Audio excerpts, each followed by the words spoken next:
Hello students, हम फिर उपस्थित हैं अपनी नई वीडियो के साथ। ये video 12th class students subject physics के लिए है और चैप्टर हमारा तीसरा चल रहा है जिसका नाम है वैद्युत विभव। और वैद्युत विभव वाले चैप्टर में आज हम आपके लिए लेकर के आए हैं एक नया क्वेश्चन, और वो क्वेश्चन है विभव प्रवणता से आप क्या समझते हैं। विभव प्रवणता से आप क्या समझते हैं।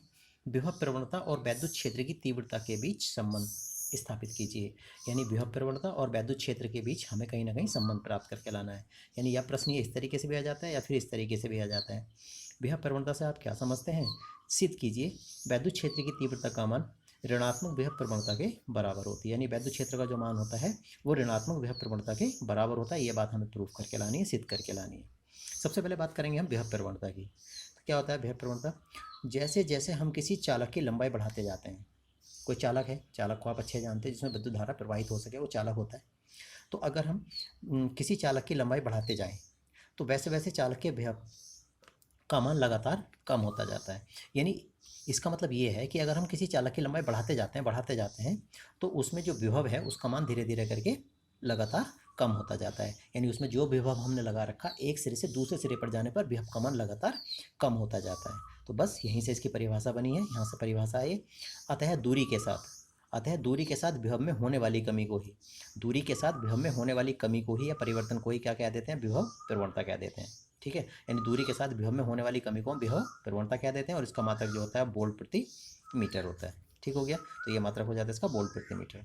अब हम बात करेंगे कि विभव प्रवणता का जो फार्मूला होता है वो क्या होता है। तो विभव प्रवणता के फार्मूले के लिए हम, यदि किसी चालक में डेल्टा एक्स लंबाई के विभव में होने वाली जो कमी है डेल्टा बी हो तब, यानी अगर किसी चालक की लंबाई में डेल्टा एक्स की वृद्धि हो जाती है या लंबाई उसकी बढ़ जाती है डेल्टा एक्स, और विभव में उसकी डेल्टा बी की कमी हो जाती है, तो विभव प्रवणता जो होती है विभव में होने वाली कमी बटे दूरी होती है। तो विभव में होने वाली कमी कितनी, डेल्टा बी, और दूरी कितनी थी, डेल्टा एक्स। तो इस तरीके से विभव प्रवणता का जो मान आ जाता है डेल्टा बी बटे डेल्टा एक्स आ जाता है। तो ये होती है विभव प्रवणता का फार्मूला। डेल्टा बी क्या, विभव, डेल्टा एक्स क्या, दूरी। तो विभव का मात्रक वोल्ट होता है और डेल्टा एक्स जो दूरी है इसका मीटर होता है मात्रक इसका, तो इसलिए इसका कंप्लीट मात्रक कितना हो जाएगा, वोल्ट प्रति मीटर हो जाएगा। तो विभव प्रवणता का जो मात्रक होता है वोल्ट प्रति मीटर होता है। ठीक हो गया।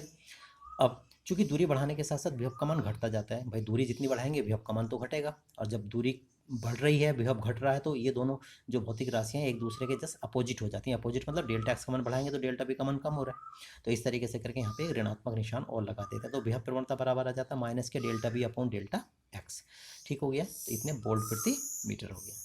तो यह था विभव प्रवणता की परिभाषा और विभव प्रवणता का फार्मूला। अब बात करते हैं हम विभव प्रवणता और वैद्युत क्षेत्र की तीव्रता के बीच क्या संबंध होता है। ये हो गया विभव प्रवणता तथा वैद्युत क्षेत्र की तीव्रता के बीच संबंध। तो हमने एक काम कर लिया, ये कोई बिंदु ओ है, ये बिंदु ओ है, और ओ से ये बिंदु ओ से एक्स दूरी पर ये कोई बिंदु ए है, और उसके साथ हमने क्या करना है कि यहाँ पे बिंदु ए पे जो विभव का मान है वो बी है, और ए से बी तक की दूरी डेल्टा एक्स है, यानी दूरी बढ़ा दी तो वहाँ पे विभव का मान घट करके बी माइनस डेल्टा बी हो जाता है, क्योंकि बताया था दूरी बढ़ाने पर क्या होता है, विभव का मान घट जाता है। तो पहले यहाँ पे बी था ना, तो बी माइनस डेल्टा बी हो जाएगा। ठीक हो गया, इस तरीके से करके।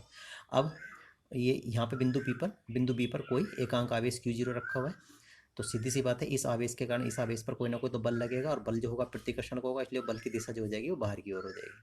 ठीक हो गया। अब हम क्या कर रहे हैं, इस एकांक आवेश क्यू जीरो को अगर बी से हम ए पे लाते हैं तो इस बल के विरुद्ध कार्य करना पड़ेगा, क्योंकि बल तो इधर को लग रहा है और हम क्यू जीरो को हम इधर को ला रहे हैं। जितना हम इधर को लाएंगे तो लगने वाला जो प्रतिकर्षण बल है उतना ही ज़्यादा होगा, यानी बाहर की ओर लगने वाला बल जो है वो उतना ही ज़्यादा होगा। तो कहने का मतलब ये है कि अगर हम इस आवेश क्यू जीरो को बी से ए तक ला रहे हैं तो फिर इसका मतलब क्या हो जाएगा कि इस बल के विरुद्ध हमें कार्य करना पड़ेगा। ठीक हो गया। तो अब जरा इसकी भाषा देखेंगे। माना कोई परीक्षण आवेश क्यू जीरो है, किसी एक समान वैद्युत क्षेत्र ई में स्थित है, ये एक समान वैद्युत क्षेत्र ई में स्थित है। इस परीक्षण आवेश क्यू जीरो को किसी बिंदु बी से ए पर लाया जा रहा है, तब दोनों बिंदुओं के बीच की जो दूरी है ए और बी के बीच की डेल्टा एक्स दिखा रखी है जैसे कि चित्र में, तब परीक्षण आवेश क्यू जीरो को बिंदु ए से बी तक लाने में बल एफ के विरुद्ध या विपरीत किया गया कार्य, और कार्य बराबर क्या होता है, बल गुणा विस्थापन होता है। तो ये आ जाएगा W बराबर एफ इंटू माइनस के delta x. Minus delta x क्यों लगाया, क्योंकि ये विरुद्ध कार्य हो रहा है, बल के विरुद्ध कार्य हो रहा है इसलिए। ठीक हो गया। और एफ बराबर क्या होता है, क्यू ई।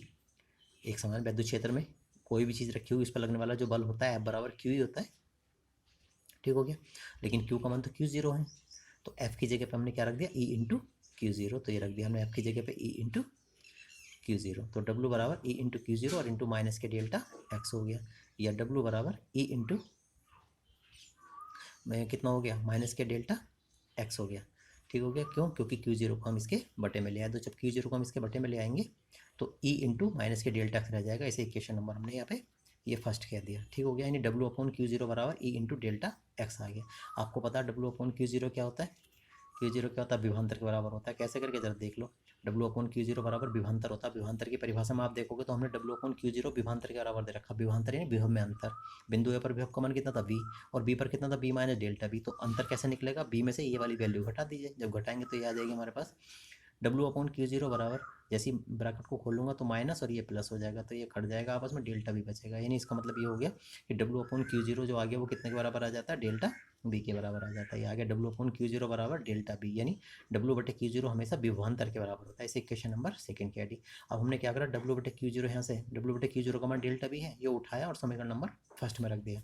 यहाँ पे इस जगह पे W अपॉन Q0 था, तो W अपॉन Q0 की जगह मैंने यहाँ पे डेल्टा B रख दिया, तो डेल्टा B बराबर आ जाएगा E इंटू माइनस के डेल्टा एक्स आ जाएगा। ये देखिए, ये रख दिया डेल्टा बी। डेल्टा बी बराबर ई इंटू माइनस के डेल्टा एक्स हो गया। जब यहाँ से ई का मान निकालूंगा तो ई बराबर आ जाएगा डेल्टा बी बटे माइनस के डेल्टा एक्स, यानी ई बराबर माइनस के delta B upon delta x, इतने वोल्ट प्रति metre. Delta B upon delta x क्या थी? विभव प्रवणता, और ई क्या है? वैद्युत क्षेत्र या वैद्युत क्षेत्र की तीव्रता। तो वैद्युत क्षेत्र की तीव्रता का मान विभव प्रवणता के ऋणात्मक वैल्यू के बराबर होता है, यानी वैद्युत क्षेत्र की तीव्रता ई का मान जो है विभव प्रवणता की ऋणात्मक दर के बराबर, ऋणात्मक मान के बराबर होता है। अर्थात वैद्युत क्षेत्र की तीव्रता बराबर माइनस विभव प्रवणता। और यही बात हमें सिद्ध करके लानी थी, यही तो सिद्ध कराना था उन्हें। ये तो कह रहे थे सवाल वाले कि सिद्ध कीजिए कि वैद्युत क्षेत्र की तीव्रता का मान जो होता है वो ऋणात्मक विभव प्रवणता की वैल्यू के बराबर होता है। ठीक हो गया, उम्मीद करता हूँ समझ में आ गया होगा। ठीक है, तो आज की वीडियो में तो आपके लिए केवल इतना ही था। बाकी नेक्स्ट वीडियो में नए क्वेश्चन के साथ हम फिर मिलेंगे।